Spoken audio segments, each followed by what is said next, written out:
प्रिय विद्यार्थियों, हम स्वतंत्र नियामक आयोग के बारे में पढ़ रहे थे। आज हम स्वतंत्र नियामक आयोग के कार्य और उसकी कुछ अन्य बातों के बारे में देखते हैं। स्वतंत्र नियामकीय आयोग जो हैं अमेरिका के अंदर, इनकी स्थापना किसी विशेष क्षेत्र की कुछ गतिविधियों को नियंत्रित करने के लिए की जाती है। किसी भी आयोग के कार्य तथा उद्देश्य उस अधिनियम में वर्णित किए जाते हैं जो कांग्रेस द्वारा पारित किया जाता है। यद्यपि सभी आयोगों के कार्य एक समान नहीं होते, फिर भी उनके कुछ कार्यों को पिफनर ने उल्लेखित किया है। पहला है उद्योग तथा सार्वजनिक नीति के उद्देश्यों की क्या है, जानकारी उपलब्ध करवाना। शासकीय अर्थात सार्वजनिक नीति को क्रियान्वित करने में सहायक नियम तथा विनियम बनाना और उसकी घोषणा करना। नियमों को क्रियान्वित करने के क्रम में उठने वाले विवादों का निर्णय करना। नीति एवं नियमों का उल्लंघन करने वाले व्यक्तियों या संस्थाओं पर अभियोग चलाना। संबंधित तकनीकी क्षेत्र के प्रशासकीय विभाग व निजी उपक्रमों के मध्य समन्वय स्थापित करना। सार्वजनिक नीति तथा नियमों के संचालन में जो बाधाएं आती है उनका क्या है, पता लगाना। आर्थिक, व्यापारिक व वित्तीय गतिविधियों के संबंध में जो भी समस्याएं हैं उनके समाधान के लिए सुझाव प्रस्तुत करना। सुझावों, समस्याओं तथा उपलब्धियों सहित वार्षिक रिपोर्ट जो है उनको क्या है, कांग्रेस को प्रस्तुत करना है। इनकी प्रकृति के बारे में हम देखें तो इनकी जो प्रकृति है वो मिश्रित प्रकृति है।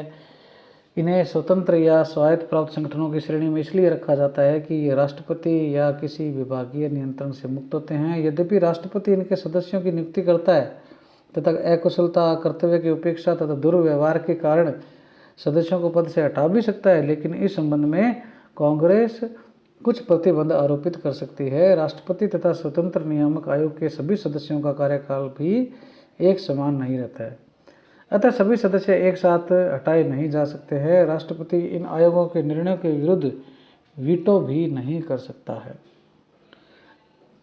ये प्रशासनिक संगठन भी हैं। क्योंकि ये जो संगठन हैं उन कार्यों को संपादित करते हैं जो सचिवालय या कार्यकारी संस्थाओं के कार्यालय संपादित करते हैं। उदाहरण के लिए लाइसेंस है, परमिट, नो ड्यूज है, अनापत्ति है, पंजीकरण से संबंधित अन्य मामले जो हैं वो सार्वजनिक नीति को क्रियान्वित करने के क्रम में प्रशासनिक संस्थाएं इनको पूर्ण करती है। वे भी क्या है, इन आयोगों के पास हैं। इनको अर्धविधायी संगठन की प्रकृति भी है इनकी, क्योंकि यह आयोग सरकार के नियम तथा विनियम निश्चित करते हैं। यद्यपि विधि निर्माण का मुख्य दायित्व विधायिका निर्वहित करती है, तथापि प्रदत्त विधायन प्रक्रिया के अंतर्गत कुछ शक्तियां उन्हें प्रदान कर दी जाती है। इनको अर्धन्यायिक संगठन की भी प्रकृति है, क्योंकि जो स्वतंत्र नियामक आयोग द्वारा आरोपित व्यक्ति या संस्था के विरुद्ध जांच व वाद निस्तारण के रूप में की जाती है। भारत में प्रशासनिक न्यायाधिकरणों की कार्य प्रकृति के अनुरूप ये आयोग अपने अधिकार व विषय क्षेत्र के मामलों में कतिपय न्यायिक कार्रवाइयाँ भी करते हैं। तो इस प्रकार से ये क्या है, इनकी मिश्रित प्रकृति है। अब इसके बाद में इसका स्वतंत्र नियामक आयोग जो है उसके क्या लाभ और क्या महत्व हैं उसके बारे में देखते हैं।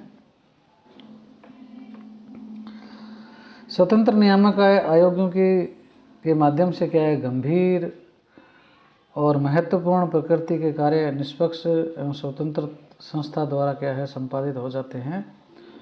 नौकरशाही के परंपरागत दोषों जैसे लाल फीताशाही, भाई भतीजावाद, भ्रष्टाचार से यह संगठन प्राय मुक्त हैं। राष्ट्रपति एवं संगठनों के सदस्यों का कार्यकाल समान न होने से राजनीतिक हस्तक्षेप, द्वेष भावना उत्पन्न नहीं होती। विशेषज्ञ सदस्यों की सेवाएं पाकर यह संगठन कार्यकुशलता से कार्य करते हैं। इनके कार्यकरण में क्या स्वतंत्रता के कारण लोकशीलता बनी रहती है। आर्थिक, वित्तीय व वाणिज्यिक विषयों में विशेषज्ञता के कारण यह संगठन राष्ट्रीय विकास में सार्थक भूमिका निभाते हैं। कार्यपालिका के हस्तक्षेप से स्वतंत्र होने के कारण स्वयं उत्तरदायित्व के प्रति अधिक गंभीर बने रहते हैं। जनसाधारण में बढ़ती लोकप्रियता तथा प्रमाणित कार्यकुशलता से इन संगठनों की महत्ता स्वतः बढ़ जाती है। कुछ टाइपिंग मिस्टेक रह गई है इसमें। वस्तुओं के मूल्य के उत्पादन की गुणवत्ता तथा व्यक्ति के अधिकारों की रक्षा के संबंध में यह संगठन पूर्ण निष्पक्ष और प्रभावी सिद्ध हुए हैं। राजनीतिक दुर्भिसंधियों से युक्त होने के कारण प्राय दबाव समूह का डटकर सामना करने में ये सक्षम सिद्ध हुए हैं। इतने सब लाभ और महत्व होने के बावजूद भी इसकी क्या है, कुछ आलोचनाएं होती है। यद्यपि संयुक्त राज्य अमेरिका में स्वतंत्र नियामक आयोग ने कुशलता, लोकप्रियता, निष्पक्षता का परिचय दिया है, कुछ इसकी आलोचनाएं भी हैं।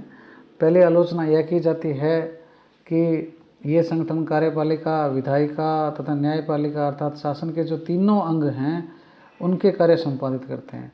इससे क्या है, शक्ति पृथक्करण का जो सिद्धांत है उसका क्या है, उल्लंघन होता है।